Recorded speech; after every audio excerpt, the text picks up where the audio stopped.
Assalamualaikum warahmatullahi wabarakatuh. Selamat pagi. Alhamdulillah, puji syukur kita terhadap Allah Subhanahu wa taala. Allah Subhanahu wa taala telah memberikan kita nikmat dan hidayahnya, beserta hidayahnya yang tidak bisa kita hitung dengan jari jemari kita. Walaupun kita menggunakan alat yang canggih seperti komputer, laptop dan sebagainya, mungkin sekali-kali kita tidak bisa menghitung nikmat-nikmat yang diberikan oleh Allah Subhanahu wa taala kepada kita. Sebagaimana dikatakan Allah di dalam surat Al-Kahfi ayat terakhir, "Lau kana al-bahr beda dari kalimatillah." Jika andai kata laut dijadikan air tinta, ranting-ranting yang banyak, beribu ranting dijadikan pena, maka sesungguhnya tidak akan dapat menghitung betapa banyaknya nikmat Allah Subhanahu wa taala. Begitu juga kita menggunakan alat canggih seperti komputer yang saya katakan tadi, sesungguhnya kita tidak pernah akan dapat menghitung nikmat yang diberikan oleh Allah Subhanahu wa taala kepada kita. Oleh sebab itu, selalu kita mensyukuri nikmat sebagaimana dikatakan oleh Allah Subhanahu wa taala, "La in syakartum la azidannakum wa la in kafartum inna azabi lasyadid." Kedua, selawat serta salam tak lupa kita limpahkan kepada junjungan kita Nabi besar Muhammad sallallahu alaihi wasallam. Selalu kita mengucapkan dengan kalimat Allahumma salli ala Sayyidina Muhammad wa ala ali Sayyidina Muhammad. Allahumma salli ala Sayyidina wa habibina wa syafi'ana wa barakatina anta ya maulana Muhammad sallallahu alaihi. Anak-anak kami yang berbahagia, khususnya anak-anak kelas 1 IPS dan IPA, selamat datang ke sekolah kita SMA Negeri 1 Durai pada tahun ajaran 2020-2021. Selamat datang dan selamat kita berkenal lagi, berjumpa di sini. Baiklah, untuk tidak memperpanjang mukadimah, di sini Bapak sebagai narasumber, rasanya lebih baik Bapak untuk memperkenalkan diri. Mungkin anak-anak banyak yang belum tahu nama Bapak, begitu juga dengan nama anak-anak sekalian. Oke, baiklah, Bapak akan memperkenalkan diri, nama Bapak lengkap, supaya tidak ada bertanya-tanya lagi nanti. Jadi langsung aja. Nama lengkap saya diberikan oleh orang tua, namanya Said Ismail SAG lengkapnya. Nama orang tua saya sudah almarhum dua-duanya. Yang laki-laki namanya Said Zain bin almarhum Said Bakar. Nama mak saya Raja Jumiah binti almarhum Raja Idris. Saya sudah menikah. Pada saat ini saya sudah menikah. Saya sudah mempunyai 7 orang anak. 7 orang anak, 2 laki-laki, 5 perempuan. 2 laki-laki, 5 orang perempuan. Ya, jadi anak-anak tahu nanti yang besar ada sekolah di kesehatan 2 orang. Nomor 1, nomor 2 sekolah kesehatan. Yang nomor 3 masih sekolah di SMP. Yang nomor 4 masih sekolah di SD. Yang nomor 5 masih di SD. Yang nomor 6 mau akan SD. Yang nomor 7 baru berumur 7 bulan. Begitu bulan Bapak. Jadi nanti anak-anak Bapak harapkan kita dapat selalu berinteraksi dengan baik di mana saja kita berada. Itu ya. harapan Bapak kepada anak-anak ya untuk akan datang, selagi anak-anak belajar di sekolah SMA Negeri 1 ini, harapan Bapak sangat mengharapkan sekali ya, sebagai seorang siswa dan sebagai seorang siswi, hendaklah kita selalu mematuhi aturan dan peraturan yang ada di SMA Negeri 1 Durai.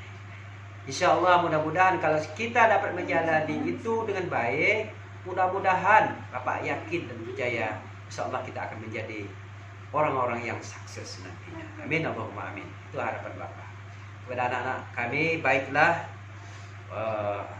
ada yang bertanya kira-kira? Ada anak-anak? Nah, kalau tak ada kita langsung aja lah. Nah, baiklah, karena pada hari ini Bapak dipercayakan oleh dari pihak sekolah untuk memberikan materi pada PLS ini, yaitu dengan materi hubungan masyarakat. Nah, ini sebagaimana ini Bapak nak jelaskan, yaitu hubungan masyarakat. Anak lihat baik-baik nih. Nah, ini dia judul kita, hubungan masyarakat. Baiklah, nah, lihat dulu baik-baik. Itu dia. Dah nampak?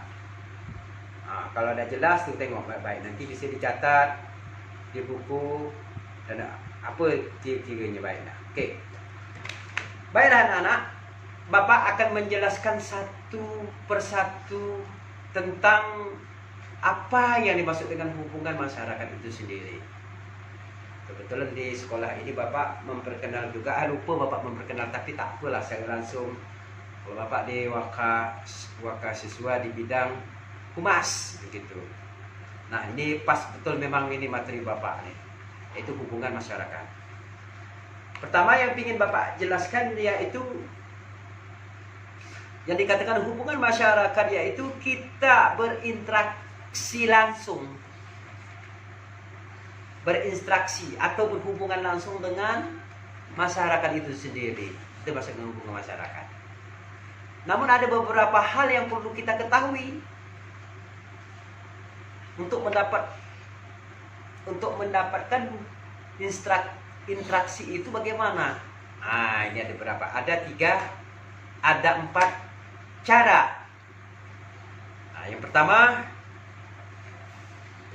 anak-anak sudah lihat tadi di situ, bagaimana cara kita beradaptasi dengan masyarakat itu.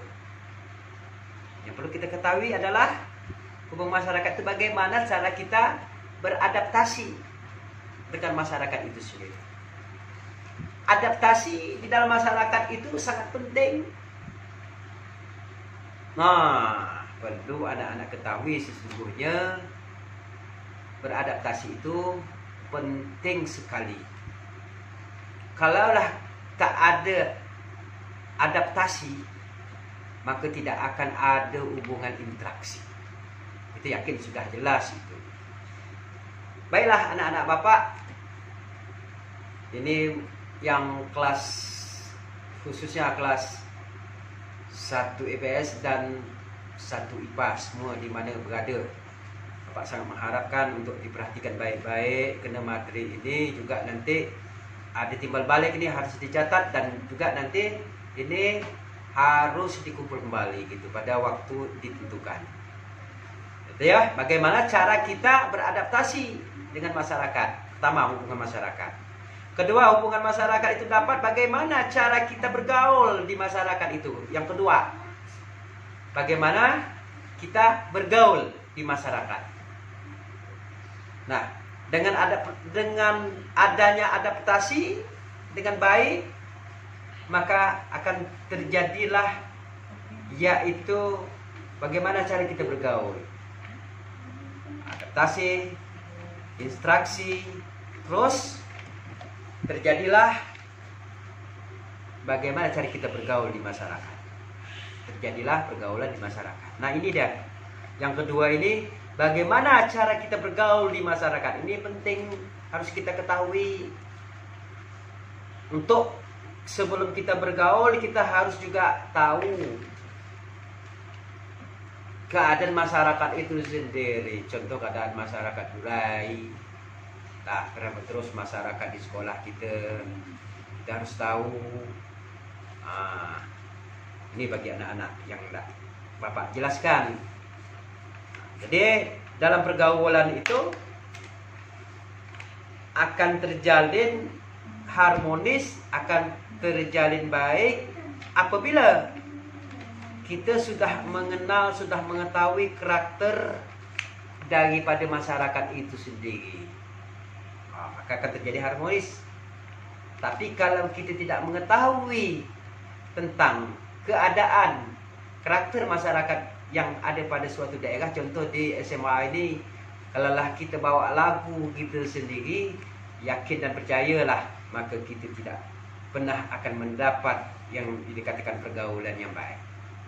Jadi pergaulan yang baik itu yang kita dapati apabila kita tahu dengan keadaan masyarakat itu sendiri, cara kita berinteraksi. Inilah yang diharapkan kepada anak-anak. Yang selanjutnya itu kita harus tahu ketika kita berada di masyarakat tentang norma-norma yang ada di masyarakat itu sendiri yang harus kita pahami dan harus kita patuhi. Nah, ini dia. Pada anak-anak harus kita tahu, kalau di masyarakat kita ini misalnya kental dengan agamanya, kental dengan adat istiadatnya, kental dengan pergaulannya, ini harus kita ketahui, terutama norma-norma agama. Nah, Bapak dan percaya kepada anak-anak Bapak yang baru ini, yang dari kelas 1 IPS dan 1 IPA, mudah-mudahan nanti andai kata kita sudah tahu tentang norma-norma yang berlaku di masyarakat ini, mudah-mudahan kita dapat menjalin dengan baik. Ya, terutama norma agama. Kenapa norma agama diletak nomor 1 di masyarakat? Karena agama adalah merupakan salah satu tiang atau sendi yang ada di dalam agama kita. Nah, ini dia. Agama merupakan fondasi. Contoh fondasi agama ada akhlak, ada pelajaran syariat, ada pelajaran hakikat dan sebagainya. Contoh norma akhlak. Kalau di masyarakat kita, hidup di masyarakat tidak memiliki akhlak, sudah jelas, maka kita mungkin terbuang dari masyarakat itu sendiri. Karena norma agama itu sangat penting. Itulah contoh akhlak. Begitu juga pelajaran syariat. Kalau kita cuek dengan syariat agama yang ada di masyarakat kita, maka juga kita akan terbuang. Karena syariat antara akidah, syariah itu penting di dalam kehidupan kita. Kenapa? Akhlak adalah hubungan kita tidak jauh dengan Allah Subhanahu wa taala. Syariat yaitu tidak jauh hubungan kita ke masyarakatan kita atau pergaulan kita sesama dengan makhluk Allah, terutama manusia. Ini dia norma.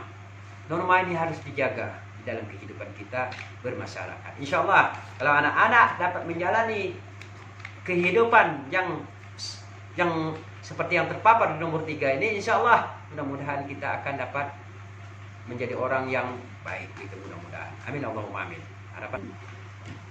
Harapan Bapak, norma-norma yang berlaku di masyarakat harus dapat kita pahami, anak-anak. Ya, harus dapat kita pahami dan kita patuhi. Ingat, ketika kita masuk suatu tempat itu, maka hendaklah kita banyak-banyak kita bertanya, apa saja norma yang berlaku di masyarakat sekitar yang kita masuki atau daerah yang kita masuki. Nah, ini yang perlu kita ketahui. Dan terakhir yaitu menjalankannya. Nah, dari 1, 2, 3, 4-nya kesimpulannya kita dapat menjalankannya. Mudah-mudahan kalau kita sudah beradaptasi, kalau sudah kita dapat bergaul, kalau sudah kita mengetahui norma-normanya dan memahami dan mematuhi, terakhir pasti kita menjalannya. Mudah-mudahan dari 1, 2, 3 ini kita dapat menjalankannya dengan baik-baik. Itu harapan Bapak sungguh kepada anak-anak. Maka terjadilah hubungan masyarakat yang harmonis. Andai kata 4 macam ini dapat kita jalani dalam kehidupan kita sehari-hari. Tengok ni, anak ya. Nih, perhatikan baik-baik. 4 macam ini aja dapat kita jalani dalam kehidupan kita sehari-hari. InsyaAllah kita akan menjadi orang yang sukses, InsyaAllah. Baiklah anak-anak. Selanjutnya Bapak akan menjelaskan ada beberapa kebaikan. Ada beberapa kebaikan yang harus kita jalani dalam kehidupan kita ini berhubungan dengan materi akhlak. Ya, akhlak. Karena akhlak, mengapa akhlak itu diutamakan?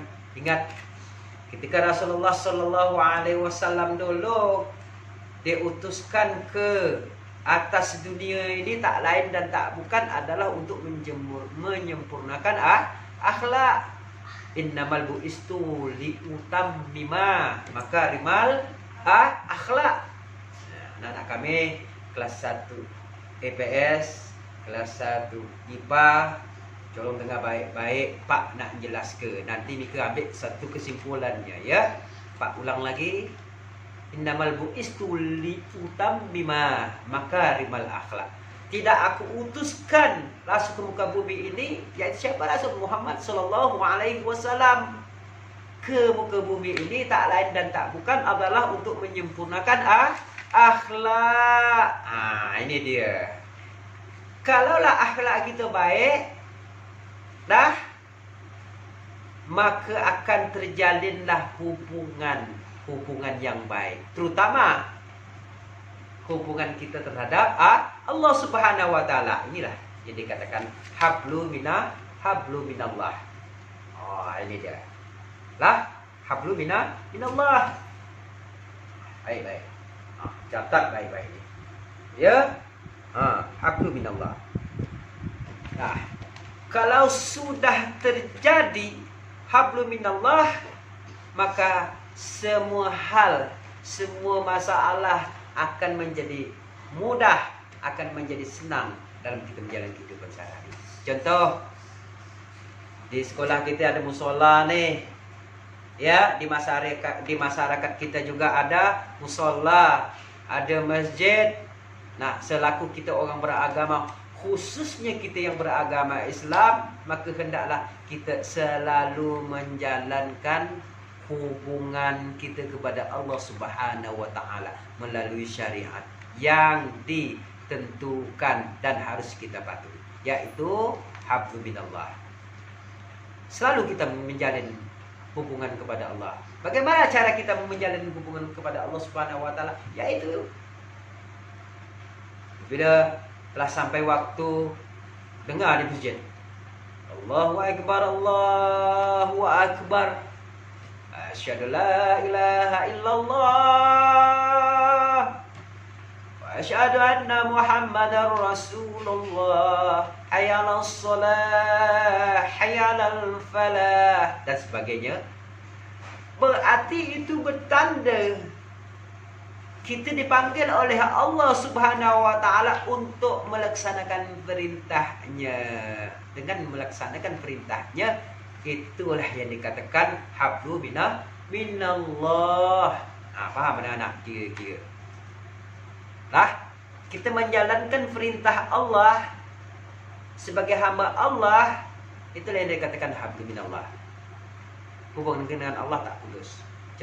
Contohnya seperti kita melaksanakan solat, itu contoh ringan. Sebenarnya hablu minallah itu banyak lagi. Melaksanakan puasa termasuk hablu minallah. Zakat hablu minallah. Menyingkirkan barang-barang yang merusak di jalan, contoh kaca, paku misalnya, tenganga di jalan, kita buang ke tepi atau kita singkirkan. Ini termasuk juga menjalankan hubungan kita kepada Allah Subhanahu wa taala, itu kebaikan. Tuh. Dan kedua, yaitu hablu minanas. Ini tengok deh, lagi nih. Ada nomor 2 nih. Hablu minallah, hablu minanas. Nampak anak-anak nih. Itu dia. Yang dimaksud dengan hablum minan nas yaitu hubungan kita sesama manusia. Ini contoh anak-anak saya nih yang kelas 1 IPA, IPS dapat menjalin hubungan baik antara sesama kawannya. Jadi maksud anas di sini manusia atau makhluk sebangsa manusia, itu anas. Jadi hablum minan nas maksud di sini hubungan sesama manusia atau sebangsa manusia. Dimaksud dengan hubungan baik. Hubungan baik kepada manusia. Contoh di dalam pergaulan kita sehari-hari. Contoh di kelas, di ruang kelas, anak-anak sama anak-anak kelas 1 berhubungan baik dengan kelas 2, berhubungan baik dengan kelas 3, berhubungan baik dengan guru-guru, terutama dengan guru-guru kita. Ingat, guru kita di sekolah ini adalah merupakan ibu bapa kita. Kenapa? Kenapa dikatakan ibu bapa kita? Ingat, ya, guru adalah perlu digugu. Ini dia. Guru perlu digugu. Kena guru dari tak tahulah akhirnya kita menjadi tahu. Itulah guru. Beda dengan mak kita di rumah anak-anak. Kalau mak kita di rumah, itu guru juga. Tapi lebih mak kita di rumah cuma melahirkan saja. Tapi saya rasa tak sanggup mereka melakukan apa yang dilakukan guru-guru di sekolah ini. Guru-guru di SMA Negeri 1 Durai ini khususnya, dan umumnya semuanya guru-guru. Nah, betapa besar jasa mereka untuk memandai dan memintakan kita. Ini dia. Oleh sebab itu, maka hendaklah kita selalu taat, patuh kepada guru-guru kita khususnya. Maka hendaklah kita selalu menjalinkan hubungan baik antara guru kita, murid dengan murid, murid dengan guru. Sama-sama guru kita jadikan orang tua kita, jadikan abang kita.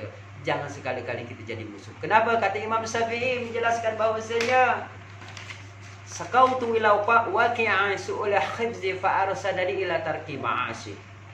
Ingat, kalau kita lawan guru kita bersekolah, misalnya kita melawan guru kita caci maki dia, kita comel dia, tak sekali-kali kita akan mendapatkan ilmu. Kata Imam Syafi'i. Kenapa? Al-ilmu nur. Ilmu itu cahaya. Saya contoh ke. Nampak tak? Ini dia. Ini kaca ni. Nampak tak muka saya anak-anak? Tentu tak nampak kan? Ini akibat apa? Akibat dosa. Cuba kita tak ada dosa. Nampak muka saya. Cegil mata saya gini. Itu dia anak-anak. Begitulah. Jadi oleh sebab itu kita hormati ibu bapa kita, penting juga di rumah. Orang tua kita di sekolah juga penting kita hargai dan kita hormati. Jangan kita jauhi guru. Ingat, kalau kita sedetik di hati kita ada rasa benci, dengki, khianat terhadap mereka, maka sesungguhnya kita tidak pernah akan dapat itu. Ini ya. Maka jalinlah yang dikatakan hablum minan nas, menjalankan hubungan sesama manusia. Terus berhubungan dengan makhluk-makhluk Allah sebangsa manusia. Jangan membedakan antara kecil dengan yang besar-besar dengan yang kecil. Baiklah anak-anak, mungkin itu yang dapat Bapak sampaikan pertemuan kita pada hari ini. Ya, mudah-mudahan dapat kita ambil hikmahnya sebagaimana semestinya. Harapan Bapak mudah-mudahan kita semua menjadi orang-orang yang sukses di dunia akhirat. Bapak nak doa sikitlah. Mudah-mudahan kita yang hadir pada saat ini, yang mendengar di mana saja pun, nanti mudah-mudahan mendapat berkah daripada Allah Subhanahu wa taala. Amin Allahumma amin. A'udzubillahi minasyaitonirrajim. Bismillahirrahmanirrahim. Allahumma inna nas'aluka huda wa tuqa. Allahumma inna nas'aluka huda wa tuqa. Rabbana atina fid dunya hasanah wa fil akhirati hasanah wa qina azabannar. Walhamdulillahirabbil alamin.